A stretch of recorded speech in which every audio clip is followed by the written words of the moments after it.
today, the question that I have for you is, do you like carrots or do you like sticks? It's a really very basic question, and it kind of came to me when I was talking before we started the show with Catriona Futter from Scotland. And this is Yvonne DiVita. I'm your Big Idea Facilitator for Nurturing Big Ideas today.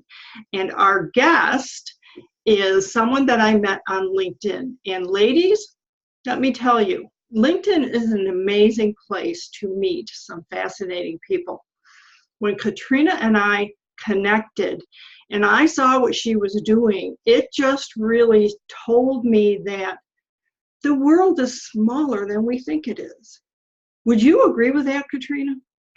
Absolutely. Yep. And I think what I like about LinkedIn, what I'm learning about LinkedIn is to not fear social media, to not fear the computer, but to be who I would be if I was meeting you in a room face to face. You know, I love meeting new people. I love hearing people's stories. And if I was to meet you in a room, I would have no problem asking you about your background and what makes you tick and what excites you and what inspires you. And I think I need to stop treating social media platforms as if they're something to fear or they're purely for business and marketing. They're not. They're for making connections and for building relationships. And, you know, you and I have a similar desire in life to see women thrive and to be the best they can be. We're just doing it on different sides of the Atlantic. I love how you said that, to see women thrive. And when we got together and Zoom this morning, it was the first time we actually had a conversation together. But the truth of the matter is, I have been using social media now for a good 15 years or more. I don't like to say how long it's been a while. And it's been very good to me. So when I can do something like this, as you say, even the more fascinating for me is someone who is from another country. I think Americans, and I'm not going to put this on anyone else, but I think Americans tend to get a little bit centered on, well, this is me and I live here. And I love local. I mean, I love the idea of local, but I also want people to get out of their own room. So I say, get up out of your chair all the time. Now, you have an Equip for Life coaching business, and it does a little bit of the same things that many of us do, because we all want to see women thrive. But we were talking earlier about our clients and the things that we do. And one of the things that came up was, you have teenage children. Yeah. And some of what you're learning from some of your clients, you think could be useful and important for them to learn. Can you talk about that a little bit? Sure.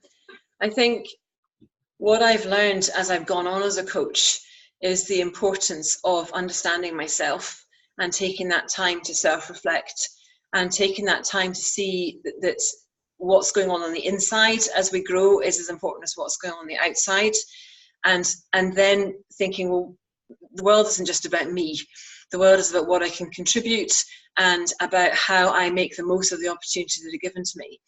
And I was a physiotherapist for about 20 years. I think you call them physical therapists in the States. And then I changed career when I was in my early 40s. And as I've been coaching and working with clients, I think the most important message that I say to people is to understand what's going on inside yourself and to ask, why am I doing what I'm doing? And what's most important here? And we were talking earlier about some of the people that I've worked with and some of the experiences that I've had that have really brought to my attention that shift in perspective, that we can sometimes get a bit bogged down in our own world and our own way of looking at things and our own way of perceiving things. And then you meet somebody who's overcome huge hurdles to take advantage of education that we would take for granted. And it was that was making me think I would love to share that message with some of the pupils at my children's school. I have 2 teenagers, they're in their mid-teens, and to encourage them to say, you know what, life is about what you put into it, it's not about what you get out of it, and there's so much in front of your noses. And it's how to encourage young people to say, rather than feeling they're being beaten up by a big stick and told you must work harder and, you know, don't be lazy and look at all the things I've suffered for you to have the education you've got. You know, things that parents can often say to their children. Instead to say, you know what, the world is an astounding place, and we have freedom of speech, we have the internet, we have the ability to learn, and you are an amazing individual. You have different skills than the person sitting next to you, because that's a huge part of my work, is allowing women to embrace who they are and what they can do, rather than living trapped in who they're not and what they can't do. Because so often I hear it from my kids, I hear it from my clients, you know, I'm not, I can't, I wish I was more like so-and-so, I wish I could do this. And we play what I call the comparisons game. And it's about saying to people, no, you're not like that, but that's because you're not meant to be. You know, you are like this. What are the skills that you have? What are the opportunities that you have? What is it that you're really passionate about? You know, I can think of somebody who I've worked with who has an astounding drive to make a massive difference to the community that she is from. And that's motivating her to work incredibly hard to achieve that. And it's helping young people to think, you know, don't be looking for the easy wins. Don't be look to have maximum impact by all means. But take the time to look inside yourself and say, what is it that I've got to offer? What is it that I know about myself? When things don't go the way that I want them to, how do I learn from that? You know, resilience, they talk a lot in schools here about resilience and about growth mindset, which is important. But you don't learn growth mindset from a textbook. You learn it from failing and then having your feelings very badly hurt and a bit battered, and then saying, okay, where did I make a mess? Where can I have done things differently? What have I learned from this? How am I stronger because of this? And what can I therefore bring to what I'm doing next? And it's encouraging, it's just that idea of encouraging young people particularly to go into sort of further education or the world of work with a, what do I uniquely have to bring here, and how can I make the most of the opportunities that I've been given, rather than I'm going to sit back on my laurels and let everything come to me. And I don't say that to dismiss all teachers everywhere, I don't at all. But it's just when you've been confronted with somebody, with an experience from people who absolutely don't take education for granted, that you think we have such opportunities, and how do we really avail ourselves of them in a way that allows individuals to thrive and allows the communities around us to thrive. And that's what excites me. Excuse me. Well, how do you feel about art in schools? I feel a lot of what you were saying is about the art of being who you are in a way, and that we're all artistic. So, you know, at Nurturing Big Ideas, I tell women that they create magic. And the reason I say that, Catriona, is because the women that I work with, a lot of them work with their hands. And so it's about the kinds of things they create that are very, very beautiful.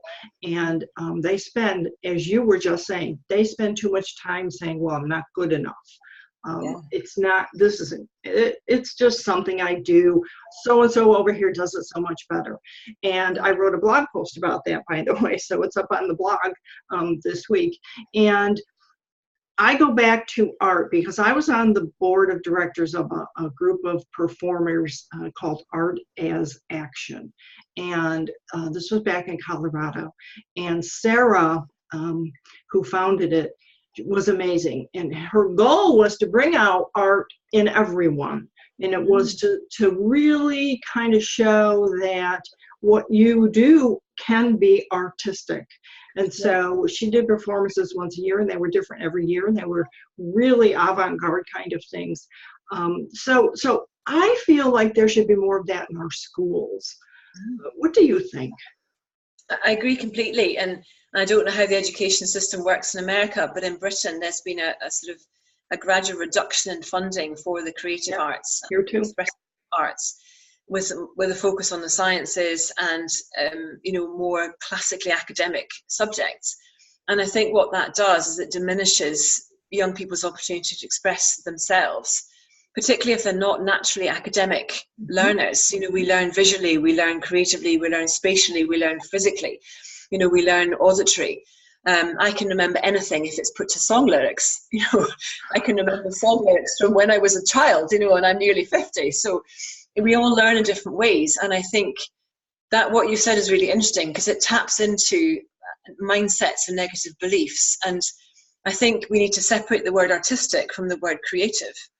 Because for a long, long, long time, I believed I wasn't creative because I can't draw. Now, I really, really can't draw. I really properly can't draw. Terrible at drawing. But for a long time, because I couldn't draw, I had put myself in a box, believing I wasn't creative. And in so doing, I hadn't allowed myself to express a whole part of me, because there was all sorts of stuff in me that I wasn't allowing any form of expression, because I believed I wasn't creative simply because I couldn't draw. Wow. So when that belief was challenged by some friends who basically gave me something to draw with, and I still can't draw, but that idea that artistic equals creative, it doesn't. We're all creative. I believe that passionately. And I think creativity can be a high functioning spreadsheet is incredibly creative. A really beautifully ordered room is very creative. Yes. Bringing order out of chaos. I think about clients who come to me with a really muddled jumble and they're very stuck, and we create order for that out of chaos. You're giving me chills. It's so true. It's so true. And it's creative thinking, it's creative expression. But I think what you're saying, I've gone a wee bit off track, sorry. But That's okay. I think particularly for young people who perhaps find the school system quite constraining, to be given permission to express themselves through drama or song or art or painting or physical, on the football pitch. I have 2 nephews who are really good at football, and you look at the creativity of how they structure a game and you think that's incredibly creative. But I think all of us to have an outlet that allows us to express that inner part of us, I think adds depth and richness. And I will often say to women who've maybe lost sight of themselves a little bit, what do you do for fun? And they look at me as if I've got 6 heads. Fun? Who has time to have fun? I say, well, in the absence of any form of something that allows you to express yourself, be it making a cake or, I don't know, painting a picture, or it doesn't matter what it is, but something that allows that form of expression, I think there's nothing else that taps into our own unique voice, if that makes sense. And I think there needs to be more of that in schools. I think yeah. We are suffering the same thing here with, and my husband likes to say that the expression STEM, which is what we're focused on here about getting technology and all that into schools, he says it should be STEAM, because you should put the word art in there. There has to be art along with all the technology and all the math and all, because math can be art, as you just said. So I really think that the concept of getting the message or the information in front of our children, even in grade school, that's not even, 3rd grade, 4th grade, they're ready to learn this. They're ready to have, they can blossom into the person that they're going to be, and then use that, to go forward in life. And I really don't understand how people who make our education schools and whatnot, I don't understand how they don't know this. I don't understand how that is missing, but given that it is. Getting someone, for instance, young woman that I worked with, who is just, she's having her struggles right now and moving through them, because she's finding joy in what she's doing, and she realizes that there are other people who have the same. She has some special needs children that demand a whole lot of her time, but she doesn't want to lose herself completely there. And so she said, I want to share this experience with other people so that they can learn that they're allowed to be a mom, but they're also allowed to be them. And and so we want to get this out, and we sometimes, I think that we're going to create a website and put it out there, and there you go. Doesn't work. No, it doesn't. And I coming to mind is somebody else I've worked with who, one of her main motivators for her regaining her confidence and her joy in life was she wants to model that to her children.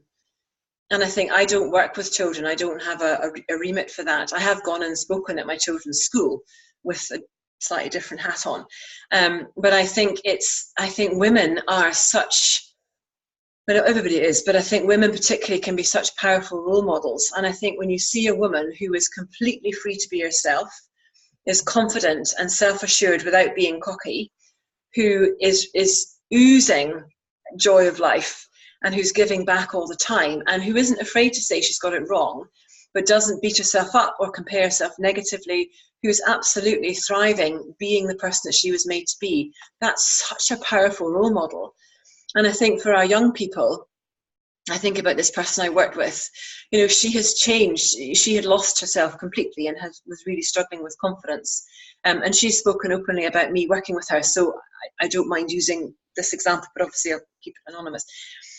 But she was very aware of her children seeing her, not afraid to make mistakes, but at the same time, not afraid to celebrate what she was good at. Mm-hmm. Not in a look at me, aren't I wonderful way, because that's so un-British. The Scots are terrible for promoting themselves. We're hard on ourselves.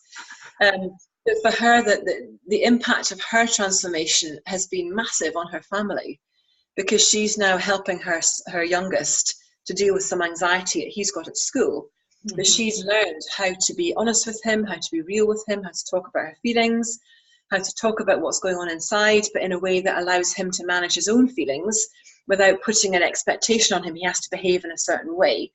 And she said it's okay to get it wrong, but we can learn together. So her understanding of herself and her growing confidence and her growing freedom to have fun and to express herself is impacting on her kids. And I think that's what I really enjoy about working with women, is that you think you're not just impacting that individual.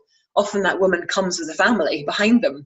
And if you're allowing that woman to go home and to live with her in front of her teenagers, with her teenagers seeing her having fun, seeing her spending some time doing something for her that's life-giving, seeing her engaging with them and laughing and saying, you know what, I really enjoy that I get to do this, rather than, oh, I wish it was like so-and-so, you know. So seeing the positive, outgoing, gratitude-filled, I get to do this kind of mindset. Mm-hmm. Children growing up with a mother who's distracted or possibly struggling with her own confidence, or is living I have to mindset. Right. And I think children pick up on everything. They pick up on your mood, they pick up on what you say, they pick up on your body language. And I'm acutely aware with my girls, I have 2 girls. So just how do they perceive me in terms of my self-acceptance and where my self-confidence comes from? And when I get things wrong, do they see me learning from that and trying again? Or do they see me having a hissy fit and throwing my toys out the pram? So it's empowering women to see that you have a huge impact, not just on yourself, but on generation coming behind you. And yes, I believe it's also the connected family. So we look at our nieces and nephews, and I mean, women in general, because we have been charged with the caretaking of the children, have this responsibility, so to speak. But instead of looking at it as a responsibility or turning it into a burden, because children can take a lot of time, turn it into the joy of bringing out who you are so they can celebrate you while you celebrate them. I think so many in the studies, and I look back in history and whatnot, women did lose themselves in the family and child because that's what was expected of them. Mm-hmm. And so we look at women who emerged from that and did not allow it to be the whole of their lives. Because our children are, I mean, we would all lay down in front of an elephant for our children, but the reality is there is a person there, and many of the women that I see, the children are now grown. Some of them were stay-at-home moms, and they are now, what am I? Because I'm still a mom, but I'm not a mom like I want. They don't come and see me. They don't even call me. They text me. What is this? So it's so important when we meet other women who have that confidence. I want to also quickly kind of touch a little bit perhaps on and get your thoughts on even when we meet, people think I'm a very confident person. And I'm not always so confident. You know, I often stand back when I'm supposed to go on stage and speak or whatever and think, what am I doing here? Why do these people think I can do this? And the reality is, even confident women have moments of just, I don't know who I am. Do you feel that? Do you? Yeah, absolutely. And I think to a certain extent, it's probably something that we don't ever want to lose, if that makes sense. Let me explain that. In my previous job, I did a lot of lecturing and a lot of speaking to large groups, and it could be really frightening, big, daunting audiences. And I remember talking to somebody who was a much more experienced speaker, and she said, you always want to have a little bit of nerves, because the absence of nerves completely, you can sometimes slip into being a little bit complacent and thinking, oh, I can do this. And I think sometimes a little bit of nerves keeps us on our edge. And that's a bit different from what you're saying about confidence. But I think lack of confidence, when it's crippling, is a problem. Yeah. But I think it's linked to the fact we never stop learning, we never stop growing. Mm-hmm. You know, I never want to feel that I'm at the top of my game, because I always want to think, you know, I'm a human, I'm deeply flawed, and there's so much more that I could do better, but I'm building all the time on what I know that I do well and that I enjoy doing. And I think being honest and being real and saying to people, you know what, I may look like I've got it all together and I've, you know, got this perfect package and I'm confident and I'm so on, but actually the reality is that most of us at some point have to talk through ourselves and identify what those inner demons are and what they're saying to us. Say, actually, no, I'm not going to go down that route. I have evidence to show that actually I can do this, but also I want to make a difference. And it comes back to our motivation. You know, why are we doing it in the first place? And if I can go out there and encourage somebody else to believe in themselves, then I can overcome my own lack of confidence, because the end point is bigger. You know, I think what is it we're trying to achieve here? So I think having that inner talk isn't necessarily a bad thing, but it's having enough tools to say, yes, I know that I'm good at this. I know I have affirmation from other people. I'm very grateful for the opportunities that I have. I want to make the most of them. I'm absolutely passionate about making a difference. So yes, there may be a little bit of nervousness and lack of confidence, but I'm going to be honest about that, because it puts me on the same level with other people.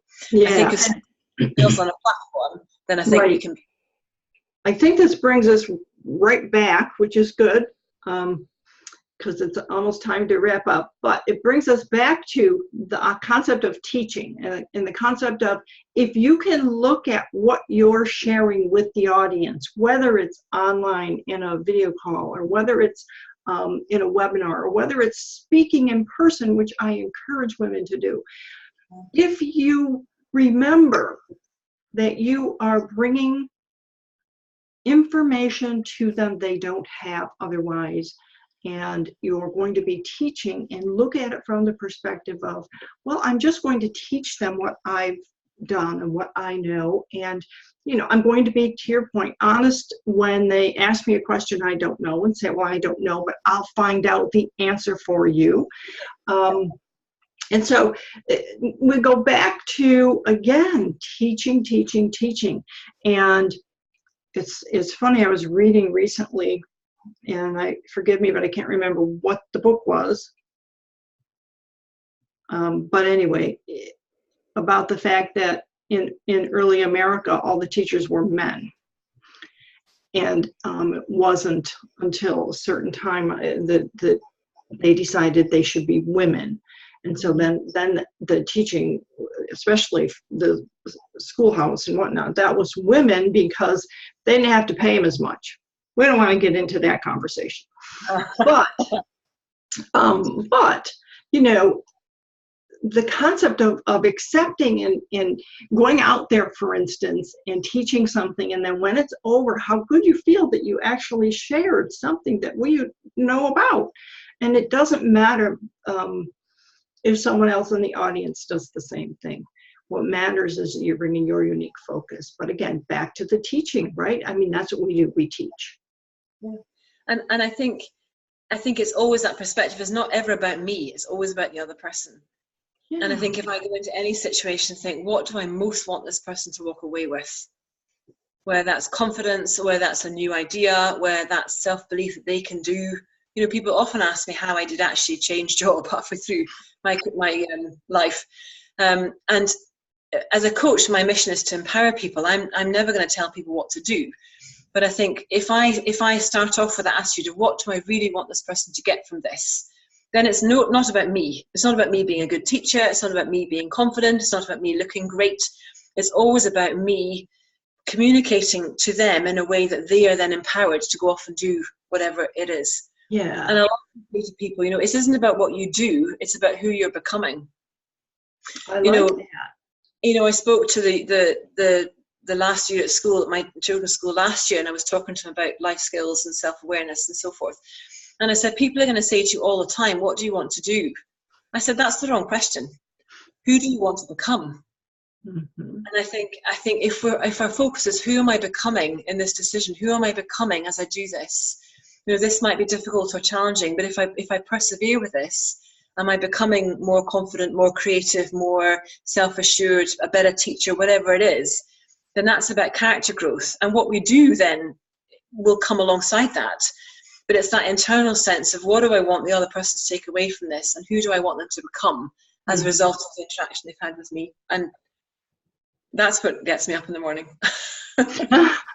I love it. I love it. It is so true. It is so true. And it's so hard to do. I have to say that I am still learning it.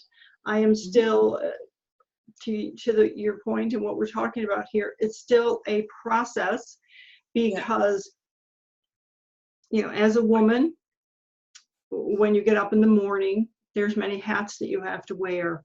And if you're going to be meeting with clients, to your point, you have to kind of remember and say, well, this isn't about me. It's about you, and it's for you. And I think we said earlier, I think you said earlier that always be in learning mode is what I tell people. Never think that you're done. I'll tell you a really short story. I used to run a pet blogging community. And we had conferences once a year, and we had 400 or 500 people at the conferences. And one young woman was complaining that we were ending early on Sunday, which she didn't like because the year before we had not ended that early. And she said, I wanted to meet with all the sponsors were all packing up and leaving. She said, I wanted to meet with them, and I didn't have a chance. And I said, well, there's still sessions going on. Why don't you go to a session? And she said, I don't need to go to a session. I already know everything.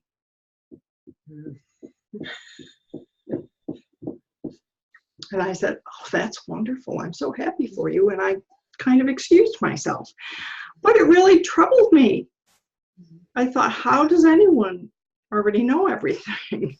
And so we have to avoid that. Yeah. And so this has been one of the most amazing conversations so far that I have had, Catriona. I thank you so much. We could probably go on, and as I tell every guest that I have, I hope to do another talk in 6 months or so and see where everybody is, and kind of revisit some of the topics, because we could pull out other things from the conversation and talk about those also. But I am so appreciative of having you on Nurturing Big Ideas today. And I will share with everyone the links. And if you have some program or something that you're doing you want me to share, please email it to me. And we will stay in touch, because this is fascinating to hear how similar everyone is from another part of the world, and yet there are those little differences. And I thank social media for that, for bringing us together. Yeah, absolutely, and it's been a real delight to meet you. I think what you're doing is really inspiring. I love getting under the surface with people. I love understanding why people do what they do. But also, I think we live in a a world where there can be a lot of negativity and a lot of complaining, a lot of moaning, a lot of stuff that's going wrong, horribly wrong. I mean, we're in the middle of Brexit in Britain, and it's awful. But I think, you know, there's so much to be thankful for. We are amazing human beings, and we are capable of so much more. And I think just to live up to our own potential, and to never stop learning, and to never stop thinking, what can I give here? You know, how can I make a difference? How can I contribute? How can I celebrate the life that I get to live? Because, you know, we only get one shot at it. So it's been really lovely to speak to you too. I've really enjoyed it, and it's been a very inspiring conversation. Thank you for having me. You're welcome, and we will talk again in a few months or so. And thank you. This is Yvonne DiVita from Nurturing Big Ideas Today. I will say goodbye to Catriona, and we will talk again.